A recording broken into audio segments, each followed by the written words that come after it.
Smoke curled through the broken metal walls, mixing with the sharp smell of burning fuel. Daniel stepped over a beam that was still glowing red from the heat. The wreck of the alien ship lay in pieces across the wasteland, its frame twisted like paper. Sparks hissed from severed wires and a low hum echoed from deep inside.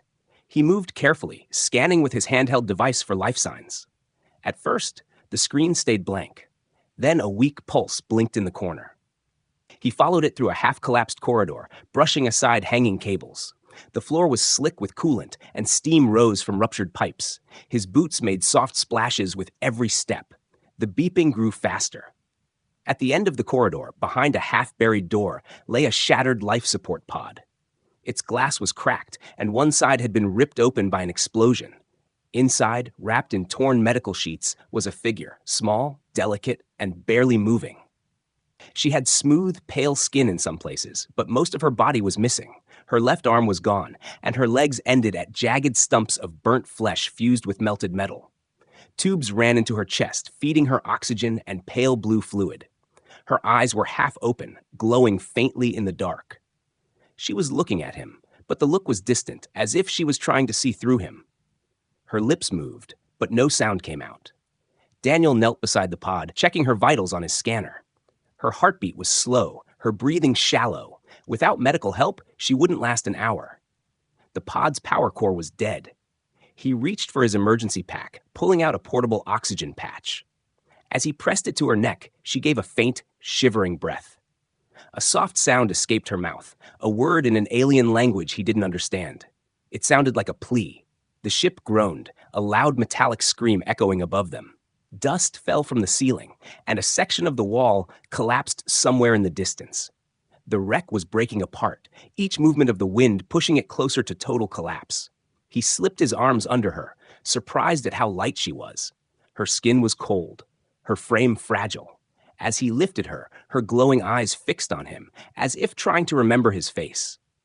He started back the way he came, moving quickly but keeping his balance on the shifting floor. The corridor seemed darker now, the fires dimming as smoke filled the air. His ears caught another sound, low and steady, metallic footsteps, somewhere behind him. Not the random clatter of falling debris, but the rhythm of something alive. He turned briefly, but the smoke was too thick to see far.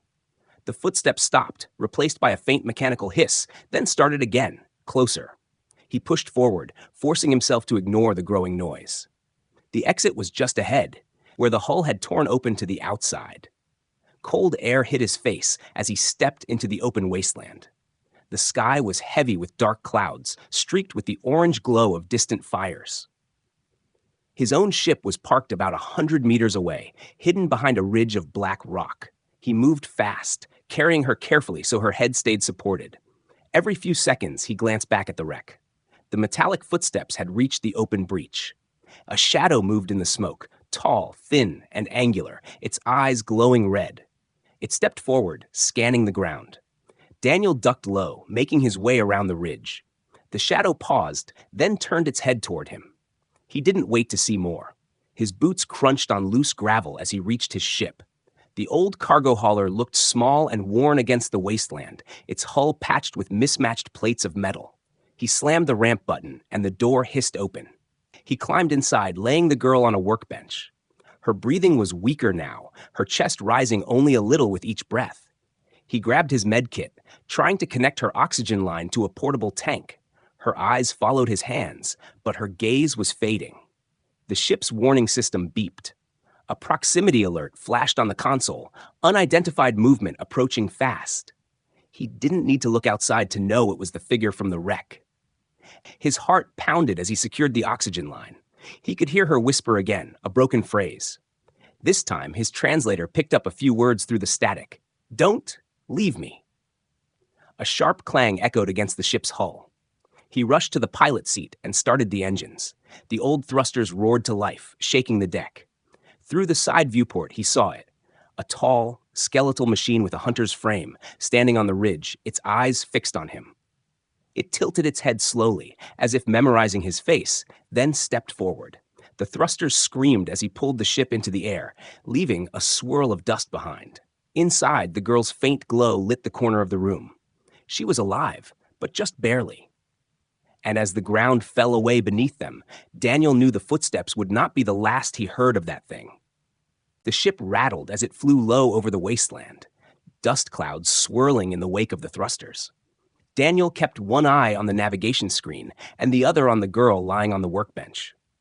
Her breathing was slow, her face pale, and the oxygen patch on her neck pulsed weakly.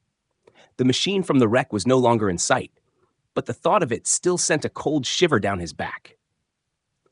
He pushed the engines harder until the landscape below became a blur of black rock and scattered wreckage.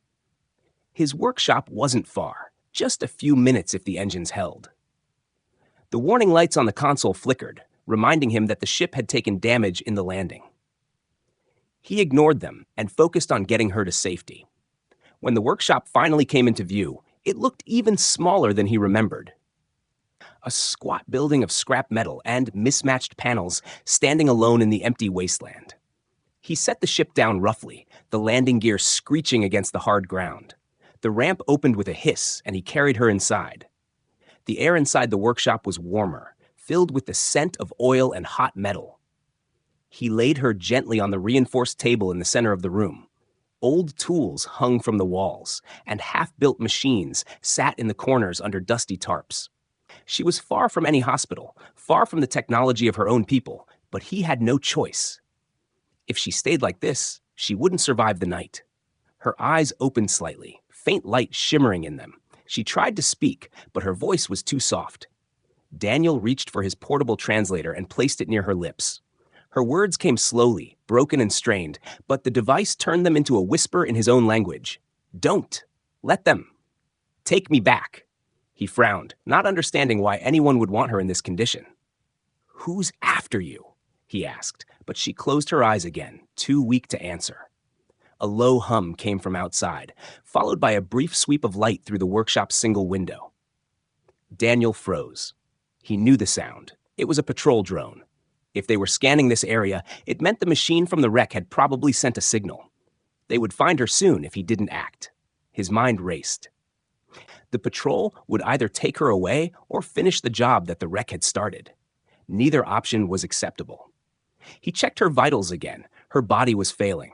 Even if he tried to run, she wouldn't make it without full life support. And he didn't have a working pod. He looked at the shelves around him. There were spare parts from old combat droids, broken prosthetic limbs, and outdated medical bots.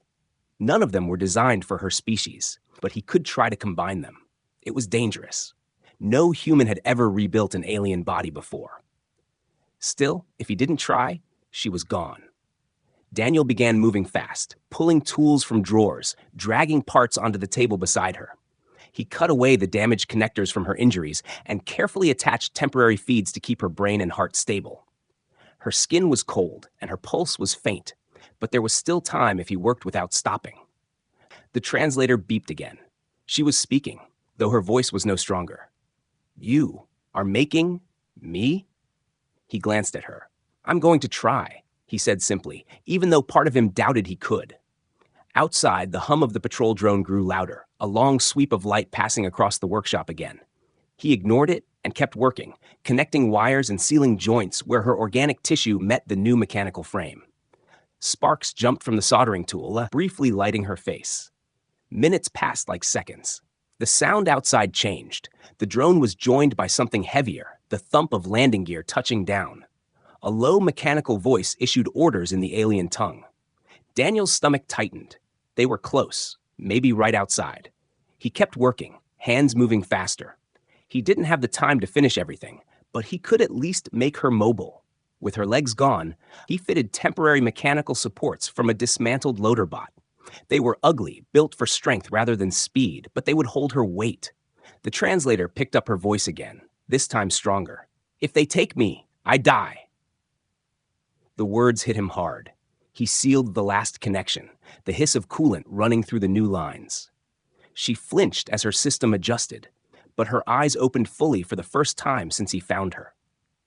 The glow in them was brighter now, though her expression still carried exhaustion. The heavy footsteps outside stopped. A shadow moved across the frosted window, tall and thin like the machine from before. A metallic click echoed as something locked onto the door. Daniel grabbed his portable power core and strapped it to her frame. "We have to go," he said, helping her sit up. She was unsteady, the new limbs moving stiffly, but she managed to balance with his support. The door lock clicked again, louder. A small panel on the door began to glow red. It was being cut open. Daniel glanced at the back of the workshop. There was a hatch there, leading to an old maintenance tunnel. He guided her quickly to it, pulling the hatch open just as sparks started spraying from the door behind them. She stumbled into the tunnel, her new legs clanging softly on the metal floor. The moment they stepped inside, a cold draft hit them, and the sound of the cutting stopped. For a second, there was only silence. Then came a mechanical voice, speaking in the same alien language as before. The translator caught a few chilling words. "Target found." Daniel shut the hatch and locked it, his heart pounding.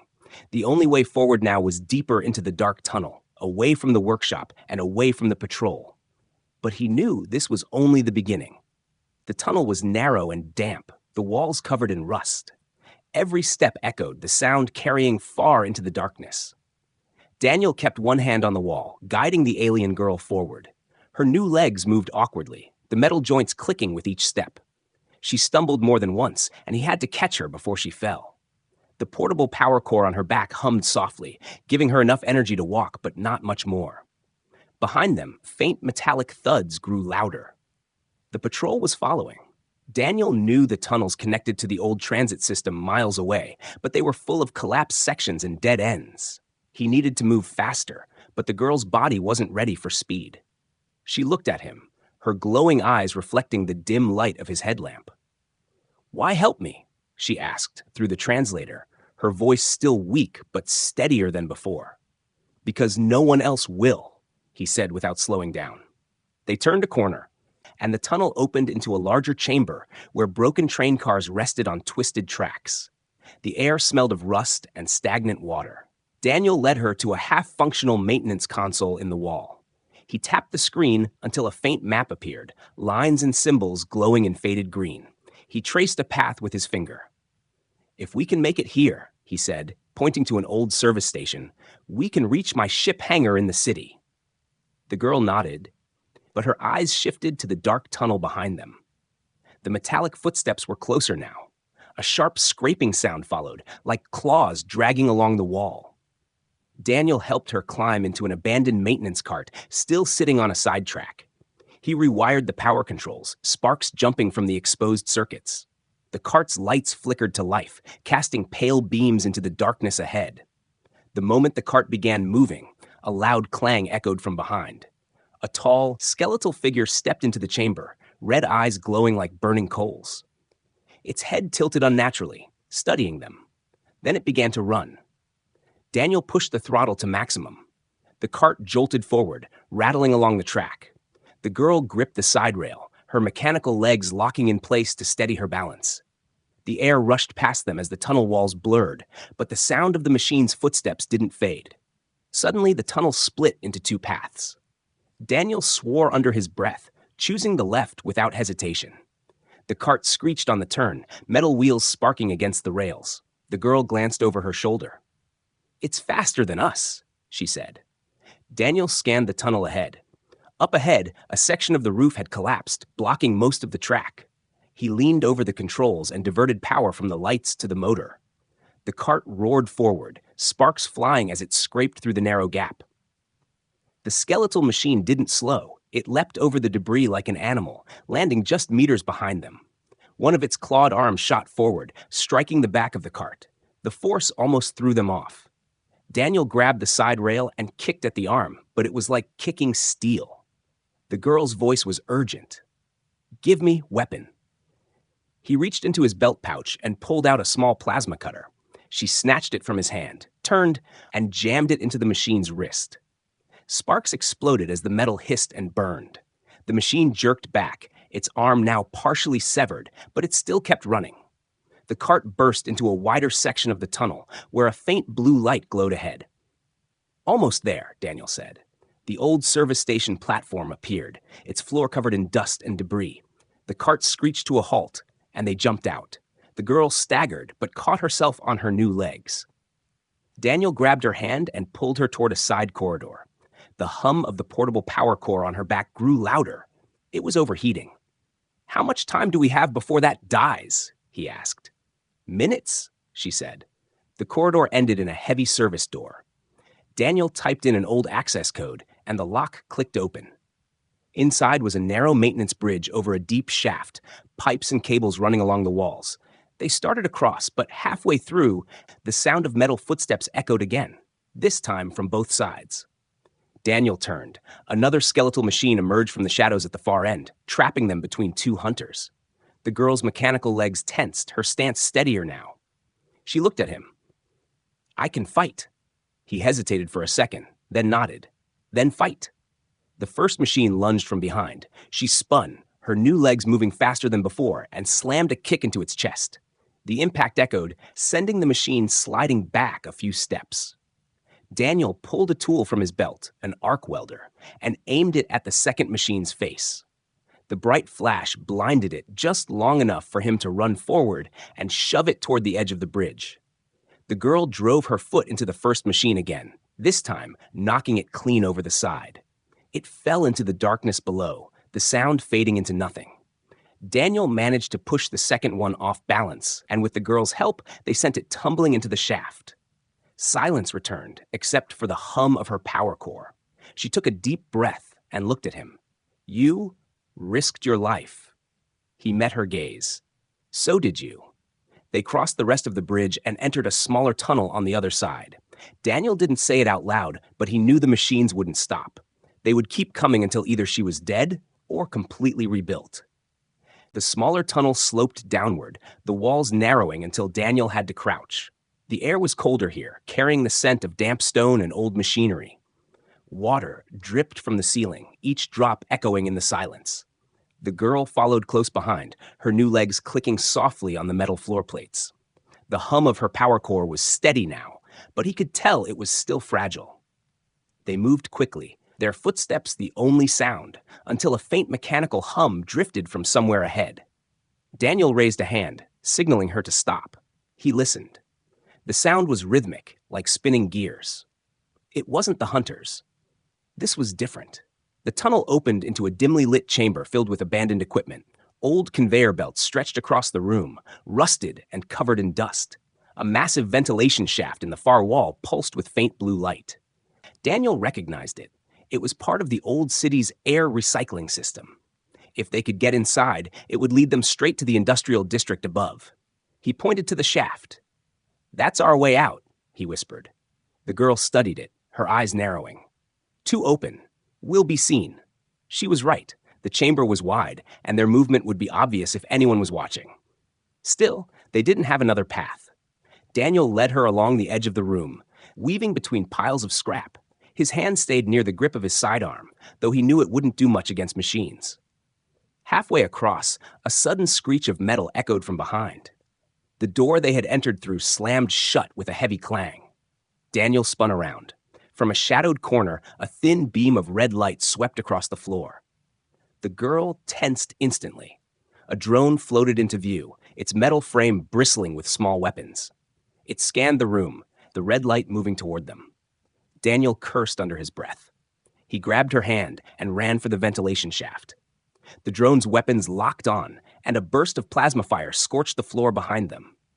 They dove behind a conveyor belt, the heat from the plasma stinging Daniel's back. The girl leaned out, her mechanical arm shielding her head as another volley hit the belt, sending sparks into the air. "I can disable it," she said. Daniel hesitated. "You're not ready for." "I am," she interrupted, her voice firm. Before he could stop her, she sprinted from cover, her new legs propelling her faster than before. The drone swiveled toward her, firing rapidly, but she dodged left and right, moving in unpredictable bursts. She leapt onto a pile of scrap and launched herself into the air, slamming into the drone with enough force to knock it into the wall. The impact echoed through the chamber. She ripped open its access panel, wires snapping under her grip, and yanked out its power core. The drone's lights flickered, then went dark. She dropped back to the floor, the core still sparking in her hand. Daniel stared at her for a moment. "Remind me never to argue with you again." She allowed a faint smile. "Come." We don't have time. They reached the ventilation shaft. The grill covering it was heavy, but Daniel managed to pry it loose with a crowbar. A rush of cold air blew into his face. The shaft was just wide enough for them to crawl through. Inside, the walls were lined with smooth metal, and the hum of massive fans echoed through the narrow space. They moved on hands and knees, the girl's mechanical limbs scraping lightly. The passage twisted upward, leading to a smaller hatch at the top. Daniel checked his scanner. It showed faint energy readings above them, but nothing close. He pushed open the hatch, and they emerged into a shadowed corner of the industrial district. Towers of rusting pipes rose around them, steam venting from broken valves. The sky was hidden by thick clouds of smoke, and the ground trembled occasionally as distant machinery roared. Daniel knew this area. It was close to his old contacts in the scrap markets. If they could reach one of the hidden safe houses, they could rest, recharge her systems, and plan their next move. But the danger wasn't over. A sudden voice crackled from the girl's power core, a distorted signal in her own language. Her eyes widened. "They know we are here," she said, her voice tense. He scanned the area. "Then we keep moving. Stay low." They moved quickly between steam pipes and old storage tanks. Every few minutes, Daniel stopped to listen, scanning for movement. The city's noise made it hard to tell if they were being followed, but he couldn't shake the feeling of being watched. They reached a narrow alley between two processing plants. The walls were stained with rust, and the ground was littered with debris. Daniel stopped suddenly, raising his hand. The girl froze beside him. Ahead in the shadows, two glowing red eyes appeared. From the darkness stepped another hunter, taller than the ones before, its frame bulkier, its claws sharper. It moved slowly, deliberately, as if it already knew they couldn't escape. Daniel drew his sidearm. "Run when I say," he whispered. The machine tilted its head, then lunged forward with frightening speed.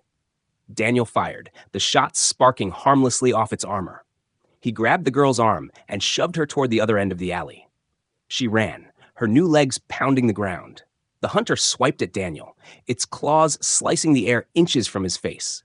He ducked and rolled, slamming a pipe into the side of its head. The impact barely slowed it, but it gave him enough time to sprint after her. They burst out of the alley into a wider street lined with abandoned vehicles. Steam hissed from broken vents, creating thick clouds that hid their movements.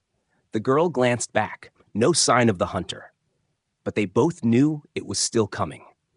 Daniel pointed to a half-collapsed building at the end of the street. "Safe house," he said. They dashed inside, the old doors creaking as they shut them behind. The place was dark, lit only by a few faint emergency lights. Daniel locked the door and listened. For the moment, the streets outside were silent. The girl leaned against the wall, breathing slowly. "You keep saving me," she said quietly. Daniel shook his head. "You're the one keeping us alive now." Neither of them noticed the small red tracking light blinking faintly on her power core. The safe house smelled of dust and old oil. The air was still, the silence broken only by the low hum of the girl's power core. Daniel moved quickly, pulling heavy crates in front of the door. The building's windows were already boarded, but thin beams of light leaked through the cracks, catching floating dust in the air. He guided her to a workbench in the corner. The bench was cluttered with tools, spare wires, and broken devices. "Sit," he said. She obeyed, lowering herself carefully onto the stool. Her new legs clicked softly as they locked into position. He knelt to inspect the connections where her mechanical frame met what was left of her organic body. Some of the seals were frayed from their earlier fights. "You're pushing yourself too much," he muttered as he adjusted the coolant lines. Her eyes followed him, glowing faintly in the dim light. "If I stop moving, they catch me," she replied through the translator. He didn't argue. Instead, he pulled out a small power cell from a crate and connected it to her core. The hum grew steadier, and a faint color returned to her cheeks. She let out a slow breath, as if a weight had lifted from her chest. Daniel checked his scanner. The map showed a faint blinking dot, not far from their location. His stomach tightened. The patrol was still on them, closing in. He turned the scanner off and slipped it into his pocket. There was no point in worrying her more than necessary. "Can you walk if we have to move fast again?" he asked. She nodded. "Better now, but I can fight too." He glanced at her, seeing the determination in her eyes. For someone who had been half dead hours ago, she had a strength that surprised him. He didn't doubt she meant what she said. A low creak came from the far side of the safe house. Daniel's hand went to his weapon instantly. He moved toward the sound, stepping lightly over the dusty floorboards. A shadow shifted near the back door. The girl stood up without a word, her mechanical legs making almost no noise as she joined him. The creak came again, followed by a faint metallic scrape. Daniel gripped the handle of the back door and yanked it open. A stray maintenance bot stood there, its lenses whirring as it scanned him. It was old, dented, and unarmed, probably abandoned long ago. Daniel let out a slow breath. "False alarm?" he said, but the girl's gaze stayed fixed on the bot. "It's transmitting," she said suddenly. He looked again, and sure enough, a faint red light blinked from a small module on its side. It was sending a signal. Daniel didn't think. He drew his knife and sliced the transmitter wires in one motion. The light went dark, but it was too late. Whoever was tracking them now knew their exact position. The girl's voice was tense. "We have to leave. Now."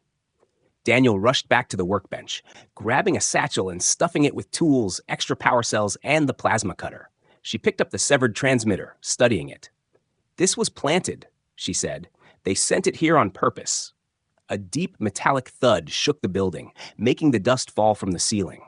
Another thud followed, heavier this time. Daniel's eyes darted to the front door. "They're here." The first impact smashed the barricade of crates inward. Splinters of wood and shards of metal flew across the room. A tall hunter stepped through the doorway, its red eyes locking on the girl instantly. Its claws extended with a mechanical click. Daniel fired his sidearm, the shot sparking off its armored chest. The machine barely reacted. The girl moved forward, her mechanical legs whirring as she launched herself at it. She slammed into the hunter, driving it back against the wall. Sparks flew as her claws tore into the plating on its arm. Daniel grabbed the plasma cutter from his satchel, ignited it, and sliced into the hunter's side. The smell of burning metal filled the room. The machine lashed out, knocking him backward into a pile of crates. The girl ducked under its next swing and drove a heavy kick into its knee joint. Metal bent and snapped. The hunter staggered but didn't fall. Its other arm shot forward, grabbing the girl by the throat. Daniel scrambled to his feet and fired at the joint where the arm met the shoulder. The impact loosened its grip, and the girl twisted free. She caught the plasma cutter Daniel tossed to her and jammed it into the hunter's chest. The machine let out a mechanical screech before collapsing to the floor, smoke rising from the hole in its armor. Daniel didn't waste a second. "Go!" he shouted. They ran through the back door, into the maze of narrow streets behind the safe house.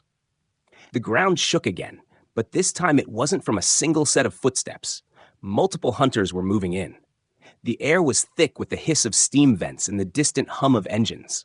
They weaved between buildings, keeping to the shadows. Every turn seemed to lead them deeper into the industrial maze. The girl kept pace beside him, her movements growing smoother, stronger. But Daniel knew they couldn't keep running forever. They needed a plan, a place to disappear. At the end of a narrow alley, they reached a rusted metal gate. Daniel forced it open, the screech of metal loud enough to make him wince. Beyond was an old loading yard, littered with cargo containers stacked in uneven towers. He led her inside and closed the gate behind them. For a moment, there was only silence. Then the girl turned to him, her glowing eyes steady. "You risk everything for me. Why?" Daniel met her gaze, breathing hard. "Because when I found you, you were just a voice in the dark asking not to be left behind. I'm not the kind of man who walks away from that." The faintest smile touched her lips, but it faded as the sound of heavy footsteps returned, closer than before. This time, they weren't coming from one direction. They were surrounded. The cargo containers loomed like giant walls around them, their metal sides streaked with rust.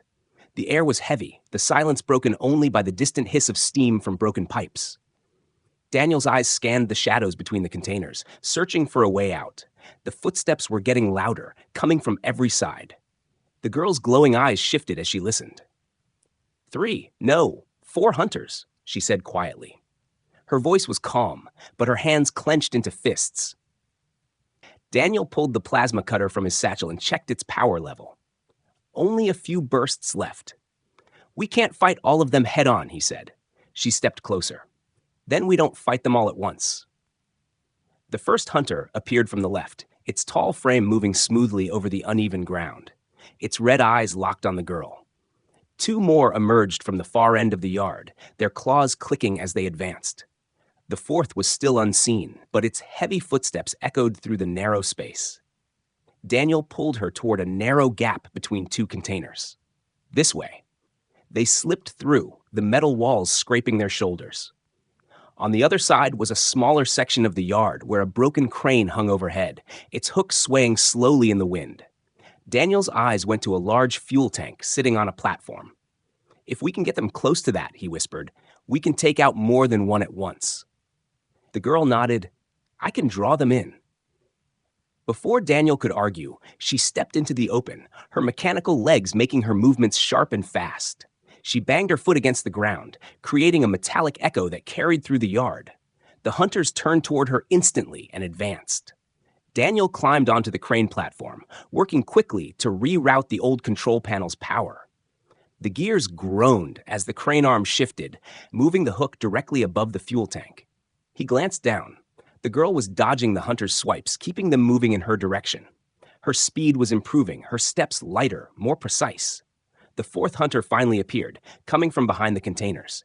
It was larger than the rest, its armor darker and thicker. It ignored Daniel completely, focusing on her. Daniel saw the opening. "Kara, now!" he shouted. She leapt back, placing the fuel tank between her and the advancing hunters. Daniel slammed the crane control, releasing the hook. It swung down and smashed into the tank with a deafening clang. Sparks burst from the impact, igniting the leaking fuel. The explosion shook the ground, a wave of heat and fire rolling through the yard. Two of the hunters were caught in the blast, their bodies torn apart by the force. The third staggered, its armor blackened and sparking. The fourth was thrown to the ground, but quickly began to rise. Daniel jumped down from the platform, grabbing the plasma cutter. The injured hunter lunged at him, but Kara intercepted it, slamming her foot into its chest and sending it crashing into a container wall. The impact dented the metal, and the hunter slumped, unmoving. The largest hunter was already back on its feet, its red eyes brighter than before.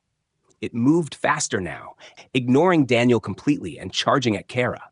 She met it head-on, the clash of metal against metal echoing in the yard. Daniel circled behind it, looking for a weak point. The armor was thick, but the joints were exposed during movement. As the hunter swung at her, Daniel dove forward and jammed the plasma cutter into the gap at its knee. The cutter hissed and sparked, melting through the joint. The hunter stumbled, and Kara took her chance. She drove both feet into its chest, pushing with all the power her new legs could give. The machine toppled backward, crashing to the ground. Daniel climbed onto its torso, tearing open an access panel and ripping out its core. The red light in its eyes faded instantly. Silence returned, broken only by the crackle of flames from the destroyed fuel tank. Daniel stood, breathing hard. Kara stepped beside him, her gaze scanning the yard for more threats. "That was too close," he said. She nodded. "They are not stopping. More will come." Daniel looked toward the far wall of containers. "Then we leave before they find the bodies." They moved quickly, weaving through the maze of metal until they reached a service gate. Beyond it lay a road leading into the deeper parts of the industrial district. The road was cracked and overgrown, the streetlights long dead. As they walked, Kara glanced at him. "You fight like someone who has done this before." "I've fought for survival before," Daniel said, "but never for someone else like this." She was quiet for a moment, then said, "You saved me more than once. I owe you my life." Daniel shook his head.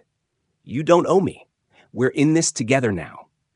In the distance, the faint hum of engines carried on the wind. Patrol ships were searching, their spotlights sweeping the rooftops. Daniel pulled her into a narrow side street, the shadows swallowing them. They reached an old warehouse with a rusted sign barely hanging above the door. Daniel forced the door open and led her inside. The place was dark, filled with rows of broken machines. He shut the door and leaned against it, listening for any sound outside. For the moment, they were safe. But he knew it wouldn't last. The hunters had already come too close, and the signal planted on her earlier might not have been the only one. Kara sat on a crate, her eyes still glowing faintly in the dark. If they catch me, she said quietly, they will not just kill me. They will use me. Daniel looked at her, his jaw tightening. Then we make sure they never get the chance. Outside, a distant metallic roar echoed through the night, a reminder that the next battle was already on its way. The warehouse was cold and smelled of rust. Moonlight slipped through the holes in the roof, casting pale stripes across the dusty floor.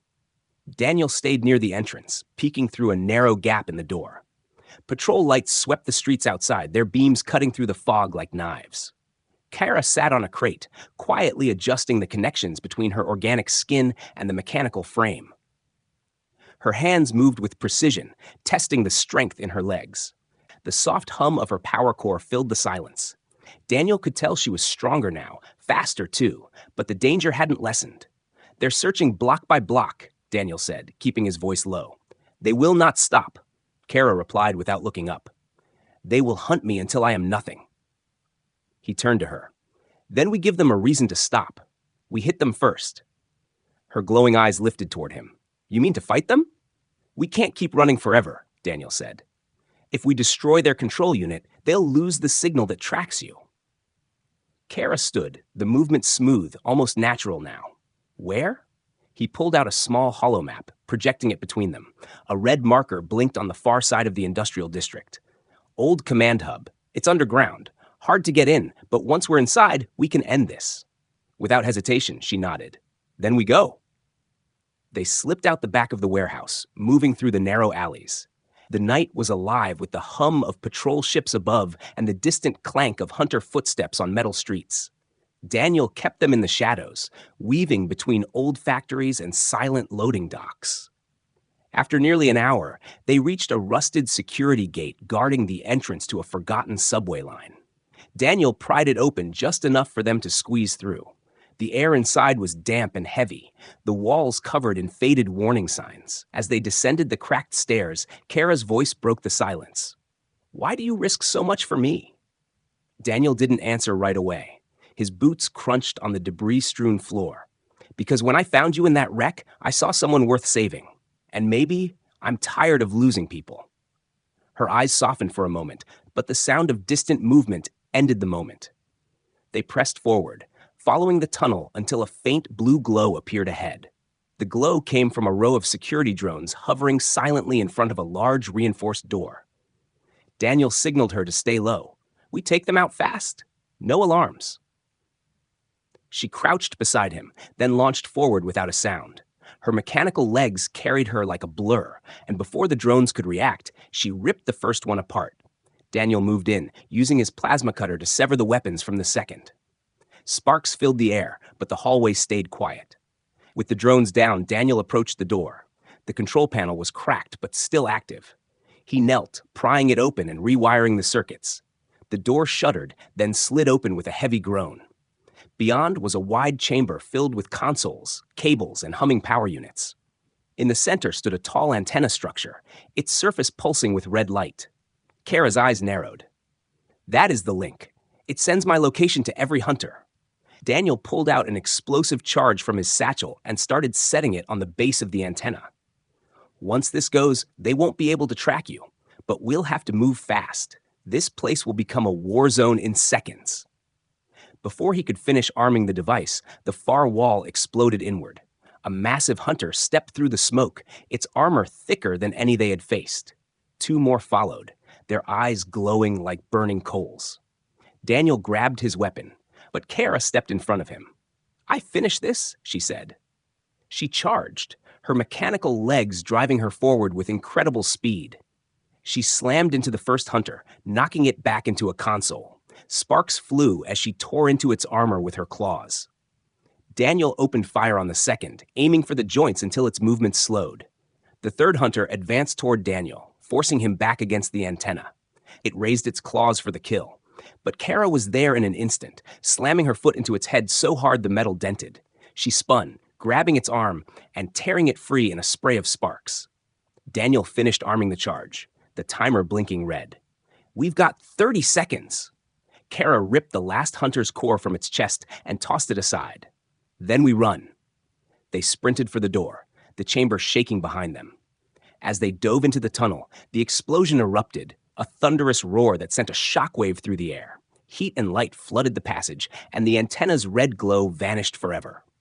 When the rumble faded, Daniel and Kara stood in the dusty tunnel, breathing hard.